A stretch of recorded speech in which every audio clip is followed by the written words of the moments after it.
Okay, there we go. All right, so we are going to start in Mark 7 today, and we are going to kind of pick up where we left off. So if you were here last week, we talked about Jesus feeding the 5,000, and then he was walking on water, and he was also unfortunately rejected by some of the multitudes, and some have walked away.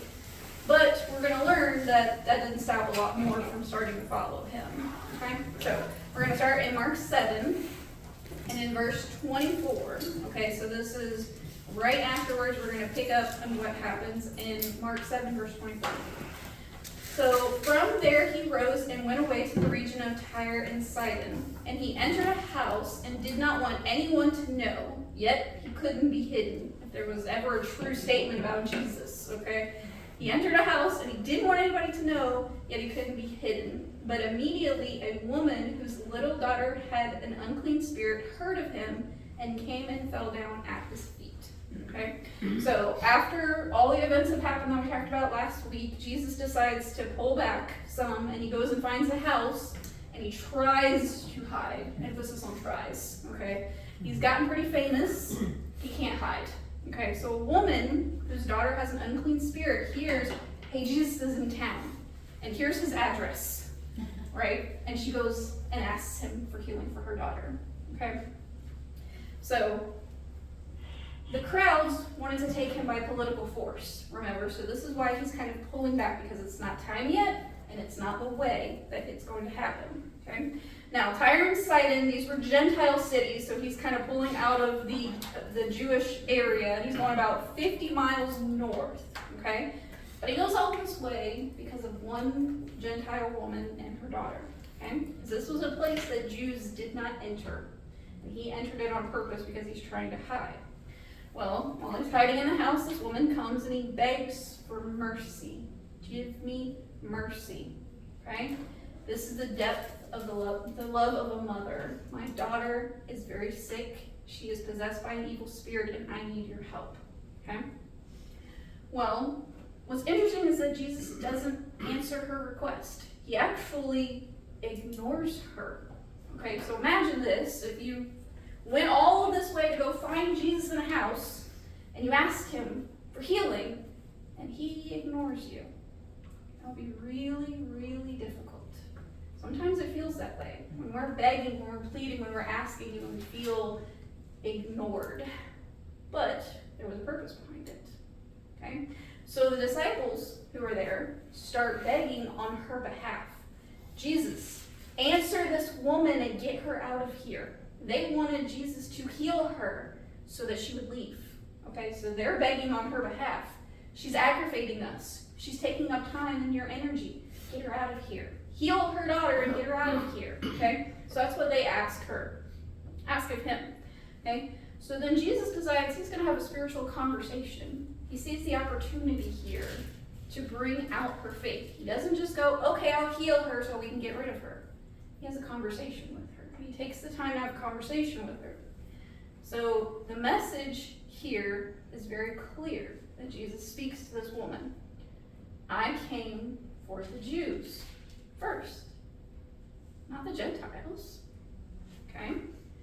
I'm the good shepherd, and I have to come to my lost sheep, okay? You've seen that before. We talked about that in the past weeks, that he's the good shepherd coming to find the lost sheep. And it wouldn't be right for me to take food off of the table that is for my children and give it to the dogs. Talking about dogs, okay? Now, it sounds really harsh, right? To call people dogs. And this was done in that time by Jewish people. When they saw Gentiles, they would call them dogs. Filthy, horrific dogs who would eat anything and go in the streets, and they were mangy and they carried fleas. That's the term they used. It's not the term that Jesus chooses to use. Instead, he flips it upside down. And instead of calling them mangy, disgusting dogs, he says, it's not right for me to feed the house puppies. Very different word. And it kind of took the harshness out of this saying. And he was also showing something to this woman. He wasn't talking about the dogs outside. He was talking about the dogs in the house. Those who would be part of the family and had a right portions of the family's food, but not first. So you're seeing the relationship there, okay?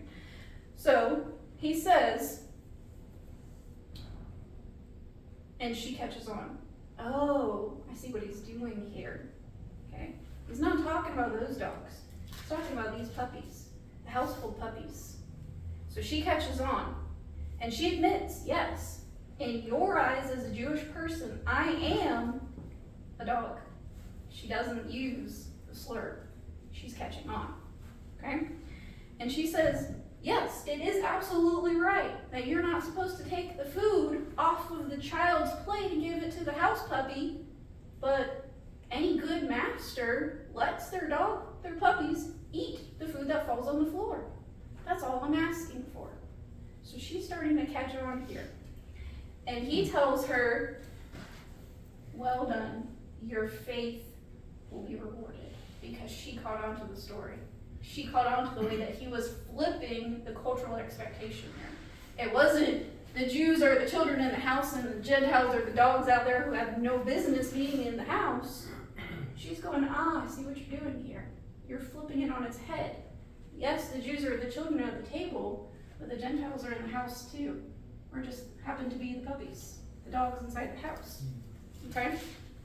So he rewards her and he tells her, your daughter's healed. Go home, your daughter's healed. Okay? So it's an interesting thing that it was very common and very understood in a Jewish household at that time that you were responsible for that dog in your house. That dog, a house puppy, is a very different word from the street dog. You were responsible for that dog, okay? You had to make sure that it was fed, and you had to give it a portion of your food to make sure that it was alive and well and taken care of. If you were taking on responsibility, you were responsible for that dog. But you fed your children first, and then you fed the dog. Well, what's interesting is that in Jewish house today, it has been completely flipped upside down 180 degrees. Because they are taking on the oral tradition so impulsively that if that dog is in my house and I'm responsible for it, it's going to get fed first. And they involve their children in feeding the dogs of the house before the children eat. Isn't that amazing? 180-degree difference from this point in history. They now flip. If you go to a Jewish household today and they have dogs in their house, the children will feed the dogs before they eat. And it is expected of them to feed the Gentile house puppies before they get to eat. This oral tradition start. The request is that if you take on the responsibility, that dog is your responsibility. So in order to honor that responsibility, they started slowly flipping it. Well, if this dog dies, it's my responsibility, and I'm going to have to answer to the creator of that dog. So I'm going to make sure I don't forget to feed the dog. So I'm going to feed it first before I eat. Right. A completely different shift in culture that we see. And it was Jesus who kind of planted the seed of the difference between the children and the dog. And yet in theirs, she's going, okay, Jews first and then the dogs. And now the Jews have been the one to flip it. It's kind of interesting, right? Okay, so today in Jewish households, Jewish puppies get fed before Jewish children. Okay, so it's kind of interesting. All right, so let's go on to the next story in verse 31. Then he returned from the region of Tyre and went through Sidon to the Sea of Galilee and to the region of the Decapolis. So the Decapolis is the collection of 10 cities, okay? And they brought to him a man who was deaf and had a speech impediment, and they begged him to lay his hands on them, okay? So these guys bring their friend who is deaf and mute and says, or deaf and has a speech impediment, we don't know exactly, we need you to heal him, okay? So it's obvious that Jesus can't stay away, and the crowds don't stay away from him. So he continues to do this healing work among all of these people. And he uses all kinds of different ways that he heals people. He never heals people the same way twice. He always heals all of these different needs in different ways. And he's fulfilling the prophecy from Isaiah 35 that says, then the eyes of the blind shall be opened, and the ears of the deaf unstopped. Then shall the lame man leap like a deer, and the tongue of the mute sing for joy. Okay, so he's fulfilling all of these different prophecies. And he continues to tell people, don't tell people about your miracle, okay? But the crowd can't resist. The more he begs people, please don't tell everybody, the more they go out there and tell more people. The more that they are absolutely zealous to tell other people what's happening. Because when God works in your life and does something, you don't go, thanks. Right? You go out there and shout it. Come to this guy, he can heal you. He'll tell you some stories that are kind of weird, we don't really understand it, but he'll heal you, right? So, they have to keep proclaiming what God is doing. And now, if you go into Mark 8, we're going to see an interesting story. Mark 8. So in those days, as he's continued to go around and preaching and teaching and healing, when again a great crowd had gathered, and they had nothing to eat. And he called his disciples and said to them, I have compassion on the crowd. We talked about that word compassion again. Remember, that is feeling sympathy and empathy so deep inside that it has to come out in action. That's compassion, okay? Because they have been with me now 3 days and have nothing to eat.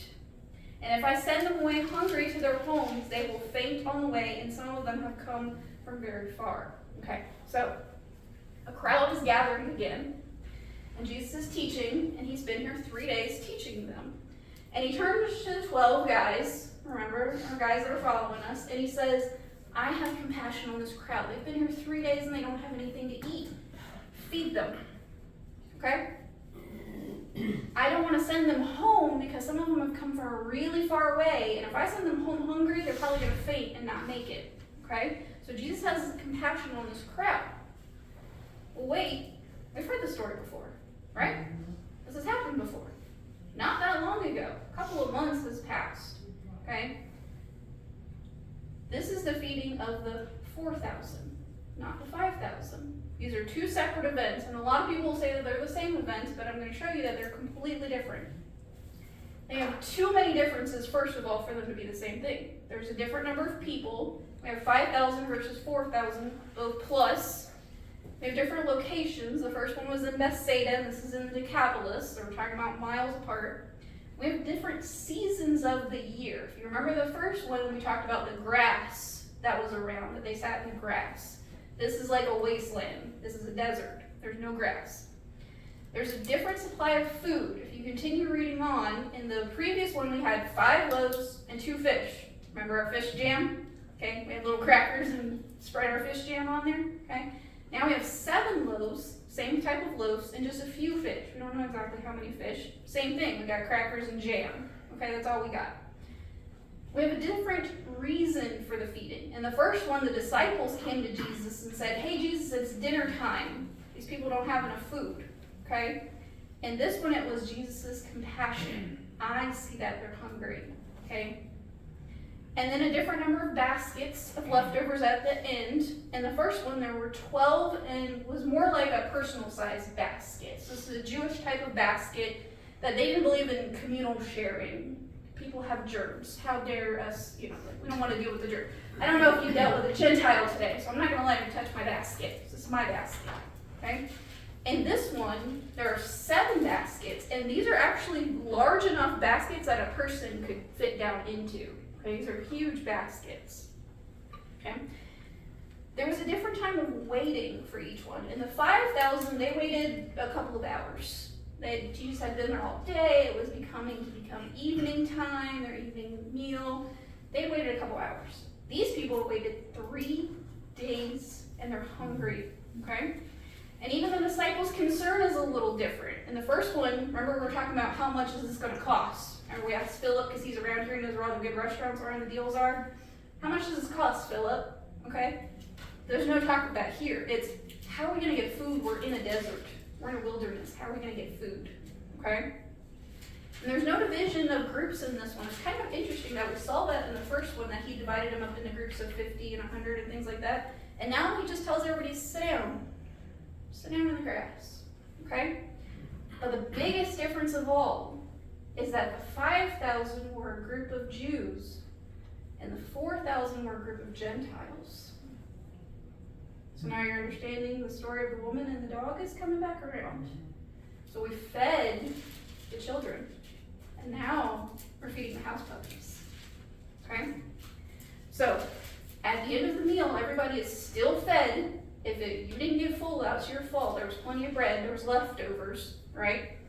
And both have eaten off the Messianic table, okay? This was a picture of what was to come, because remember, they believed when a Jew went to heaven, they had Abraham, Isaac, and Jacob, and they were reclining at a table, and the Jews were welcomed, and the Gentiles were kicked out because they're just a bunch of mangy dogs who just deserve to be out there. And Jesus is saying, nope, that's not how heaven's going to be like, okay? Everybody's going to be welcomed at the banquet table, okay? So he's basically showing them now, I fed the children, and now I'm feeding the puppies, okay? Well, of course, because the Pharisees and the Sadducees have to ruin it all, you go to Matthew 16.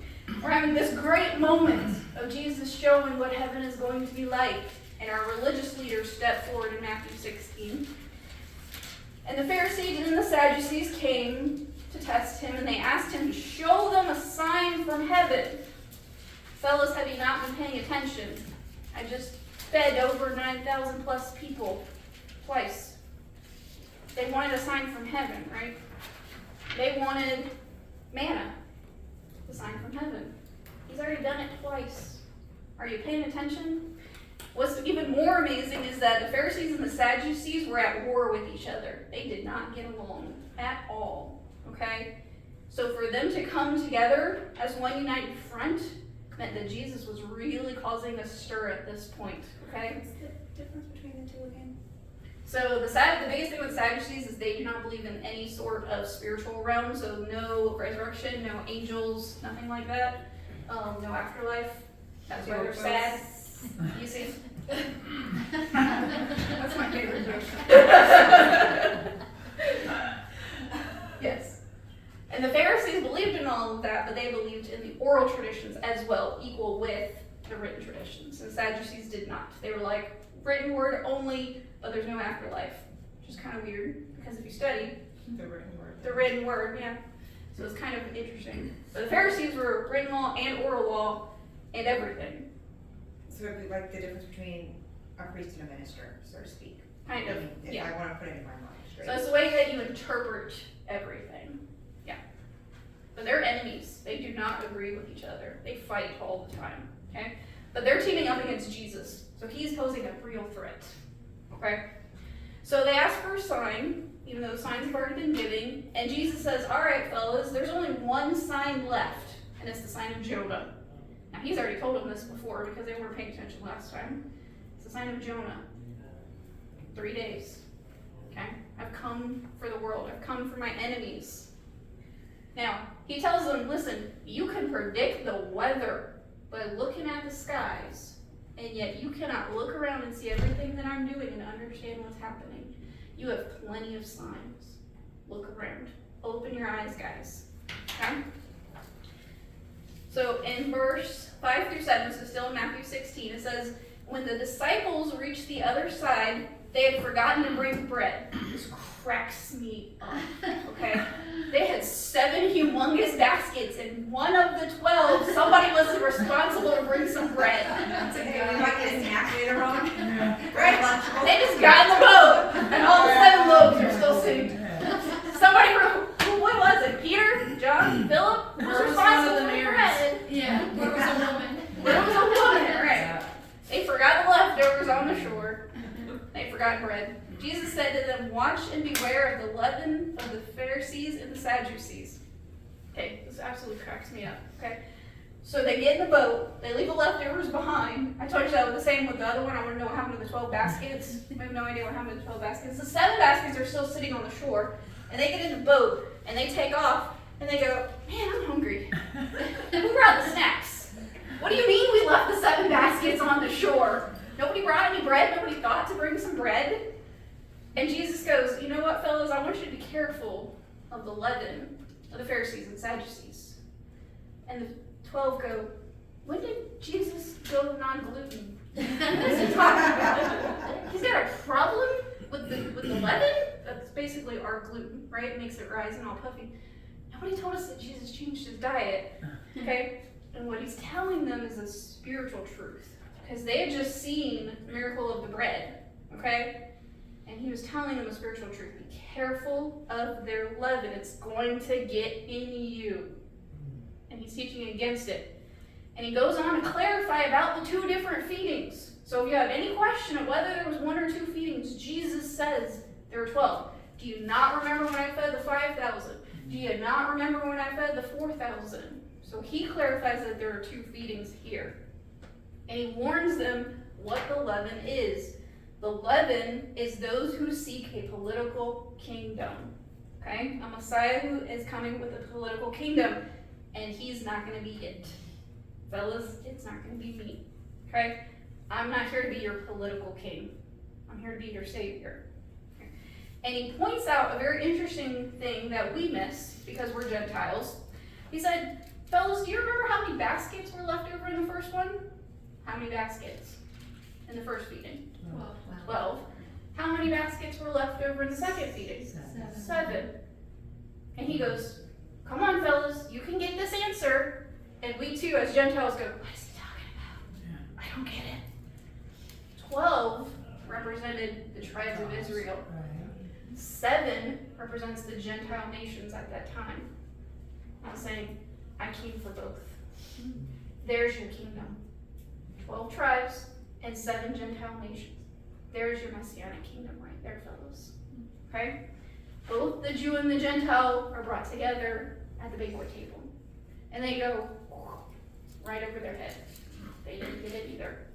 Right? Because they're looking for that political reason. No, you're supposed to come and throw out Rome. You're supposed to throw the dogs out of the house. That's what you came to do. He's going, no, I didn't. No, I didn't. Okay, so let's go back to Mark 8. And let's continue with the story. Mark 8, verse 22. And then he came to Bethsaida, and some people brought to him a blind man and begged him to touch him. Okay, so Jesus and the 12, they make it back to Bethsaida, so they're going back and forth across the Sea of Galilee, and a blind man comes for healing. And it's interesting that Mark is the only one that tells us about this guy, and that it's the only progressive healing that we see in the New Testament. He doesn't get healed completely right away. He gets healed, and he says, I kind of see some blurry, and people look like trees. And Jesus lays his hands on him again, and he sees completely. Okay? Now, if you know anything about the gospel writer of Mark, he's got Simon Peter in his ear. Okay, so he's a sub-disciple of Simon Peter. Simon Peter is telling him all of the stories. So Simon Peter probably understands this story more than anybody else because it was going to be a reflection on him. Okay? Their eyes were going to start to be opened. And he remembers this guy and goes, John, Mark, I want you to write this down. There was this guy who came to Jesus one of these times, and we didn't understand, but I was starting to get it. My spiritual eyes were starting to be opened. Because if you go down to verse 27 in Mark 8, it says, and Jesus went on with his disciples to the village of Caesarea Philippi. And on the way, he asked his disciples, who do you say that I am? And they told him, John the Baptist. And others say Elijah, and others one of the prophets. And he asked them, but who do you say that I am? Peter answered, spokesperson Peter, you are the Christ. And he strictly charged them to tell no one about him. Okay. So, Jesus takes his guys on a field trip. Okay. We go to the Gentile country again. Okay. He's trying to get away from the crowds again. And Jesus asks, what do people say that I am? Like he doesn't know, right? Now, we've already talked about Herod. Herod thought that he was John the Baptist resurrected. And what's funny in history is that a lot of people think that John and the Baptist and Jesus kind of looked alike because they were cousins. So that's where Herod was kind of confused, you know. But he says, you know, some of you think that you're just a prophet. Some that say that you're Elijah. Remember, Elijah had to come back before the Messiah came back. So maybe one of those. And this conversation is happening, if you've seen The Chosen, in the middle of a huge idolatrous city. There are just temples and stuff everywhere. And the place where they're standing had these huge caves that they believe went down to the underworld, and they built temples around them, and you don't want to know what happened in those temples, okay? It was horrific things that were happening in those temples. So in the midst of all of this, he's going, who am I? who am I? And they say, spokesperson Peter says, you know what, my eyes are opened. I believe you're the Messiah. Okay? Now, in Matthew's account, Jesus goes on to let Peter know that his answer is correct and that it has come from God. So God is whispering in Peter's ear, you're correct. This is right. This is my son. He also explains that the true statement and the real revelation of who Jesus is going to be the new foundation. Okay? This is going to be the church, and nothing's going to stand against it. So Jesus then invites his followers with a familiar symbol to them. Again, we go, what is he talking about? But they would have understood. And he says, all right, fellas, I'm going to hand you the keys of the kingdom. And we go, oh, that means they're going to allow people into heaven, right? Because that's what we think of. If we give our keys to somebody, they're going to let them in. Not so in the Old Testament or the New Testament age. So what would happen if a master was going away? He would call his most trusted servant forward, okay? Because they only got one key to their house, and it was huge, this big iron key, okay? And he brought his trusted servant forward, and he handed over the key to his door while he left. And the symbol was there, I am giving you borrowed authority with the expectation that you remain a faithful servant, that you do everything as if you were doing it because I was here. Everything continues as normal because you are my most trusted and faithful servant. You know exactly how I want things done to do them. And when I come back, that key better come back to me. Okay? That is the picture that Jesus is giving his fellows. They would have gone, I know exactly what he's talking about. You're trusting us as your most faithful servants to continue on with what you're doing because you're going away? Wait a second. You're not supposed to be going away. You're supposed to be charging out a war against Rome. I don't understand this. They understood the picture. They didn't understand the application. Okay? So he says, I'm giving you the keys because I'm heading away. And it is my expectation that you are going to borrow my authority and continue on as if I'm still here. And then when I come back, I get the authority back, and everything's going to be as I left it. Okay? So that was the picture that's forming in their minds. Okay? And he also tells them you have the power to bind and loosen. Okay? And again, we go, what does that mean? Does that mean that they get to tie people up? Like, what does that mean, Jesus? And they go, oh, I understand what that means. So rabbis had the power, they still do today, to bind and loosen people. Not physically, spiritually. So if you had a question about an application of either a written law or an oral law, you would go to your rabbi. And you'll see this a lot when you ask a Jewish person a direct answer. Sometimes they'll say, check with your local rabbi. Okay? You go to your rabbi and you say, am I applying this correctly? Is this true? Was my interpretation accurate? That rabbi had the power to either say yes or no. To bind or loosen. Okay? To either correct, this is wrong, and you're going to be bound by this tradition, this interpretation, or yes, your interpretation is accurate, go ahead. Okay? So it was this picture of what rabbis did. And he was letting his guys know, Jesus was telling the 12, you're going to have that power. I'm leaving you that power. Now we see that all over the New Testament letters. Okay? Peter and Paul and the other guys, they get to tell the New Testament church, this is how you operate, okay? So different from, this is God's command to Moses, this is how you apply. Follow the logic there, okay? All right, so that's what the whole New Testament letters are. The churches had a question, the disciples answered the question, this is what we're binding and this is what we're loosening, okay? And he also tells them, it's not time yet, fellas. We still got some more work to do, okay? It's not time yet. Yet.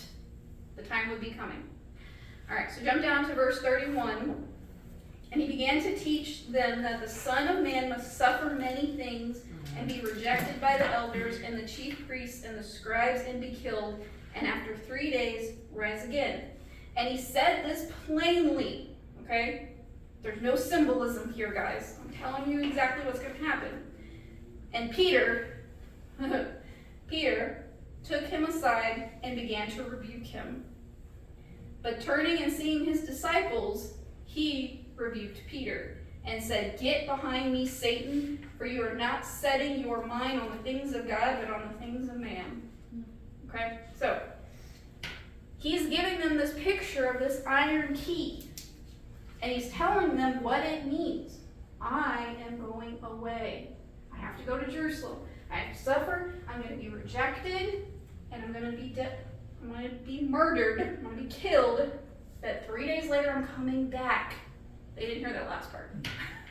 They just focused on all of the first part. But he said, this is exactly what's going to happen. Fellas, I need you to understand this. And they didn't get it. So Peter, being gracious and compassionate, amazing spokesperson Peter, he goes, "But Jesus, can I talk to you for a minute?" I don't think that's right. I don't think you understand what a Messiah is supposed to do here. Okay? I think you got this wrong. Can you go back and tell them that you got this wrong?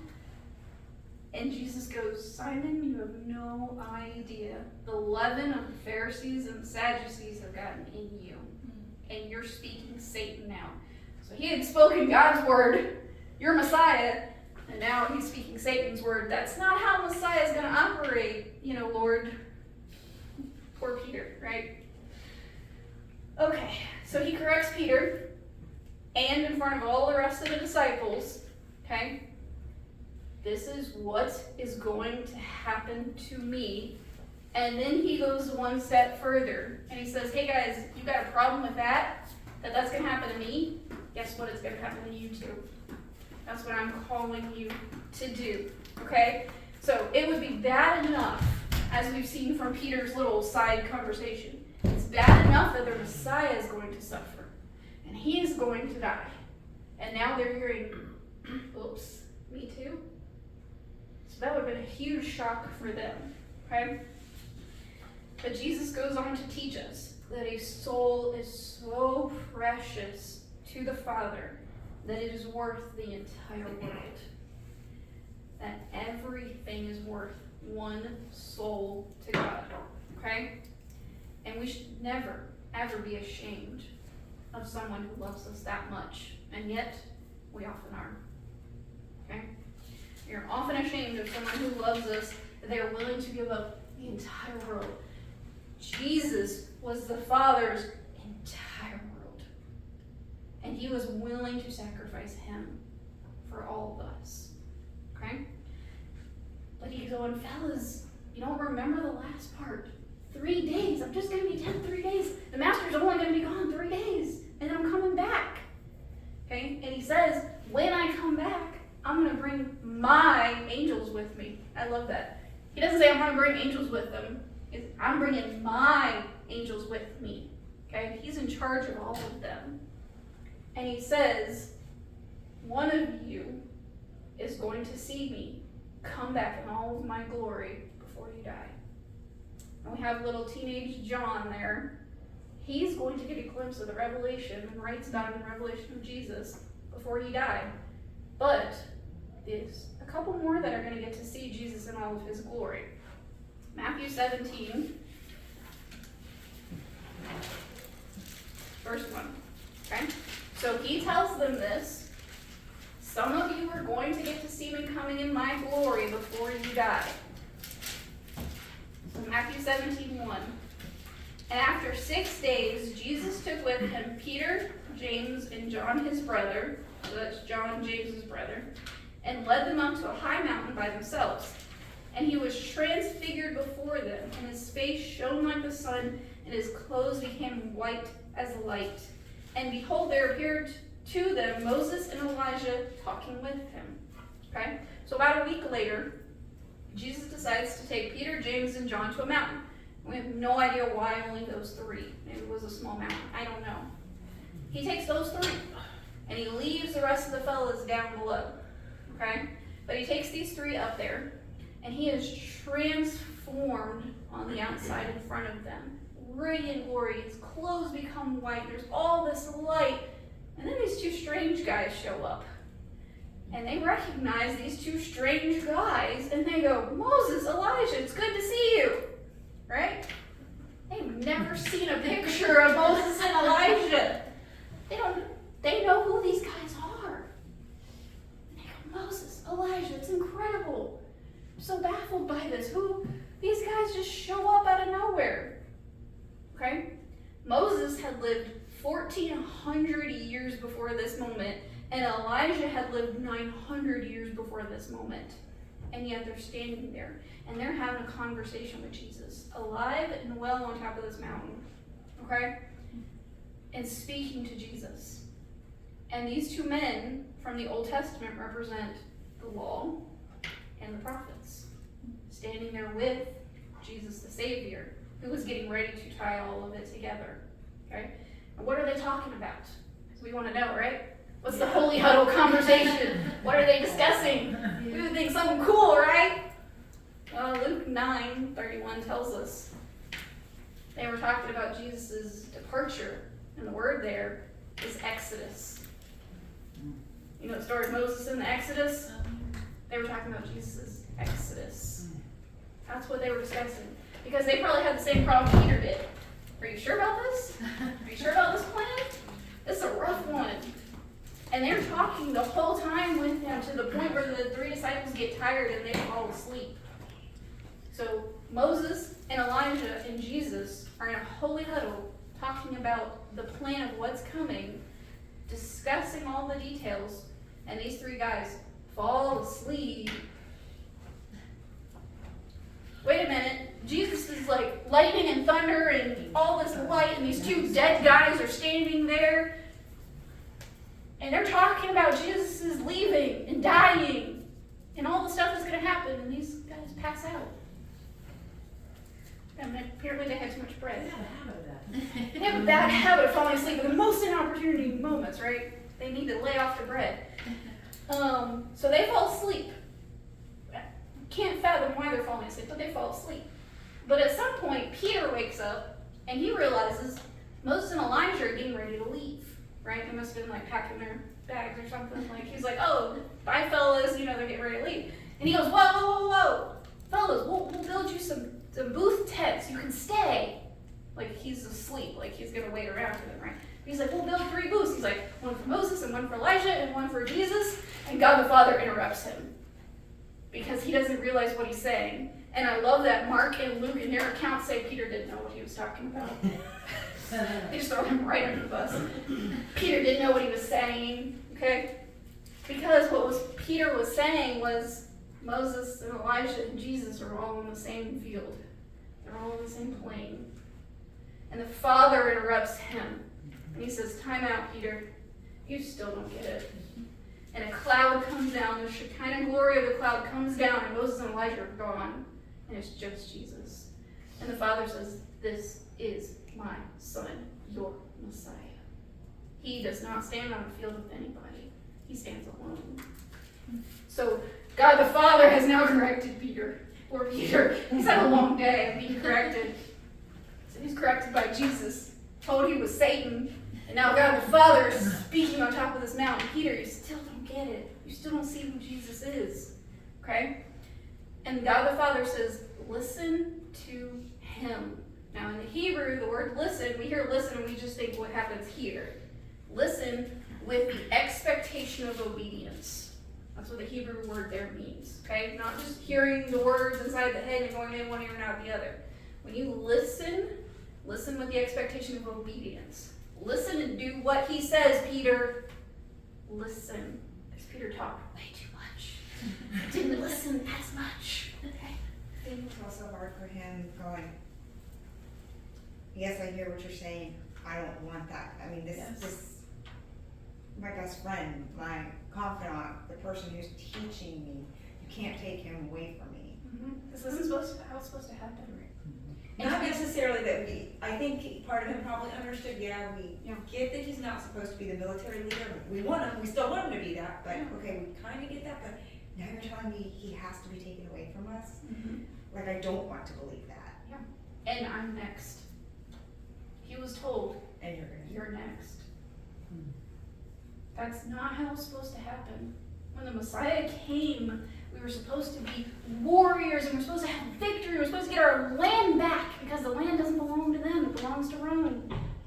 There are people living in a land that doesn't belong to them, even though God told them this land belongs to you, but it's belonging to the Romans right now. and we gotta pay taxes to the Romans, and we gotta listen to the Romans. I need somebody to come kick out the Romans because they don't belong here. That's what Messiah was supposed to do. We were supposed to be standing in victory, getting our land back. And now you're telling me that not only are you going to die, but I'm going to die too? That's not how it was supposed to happen. Right? So yeah, that expectation, that leaven had gotten into their brains and into their hearts and souls.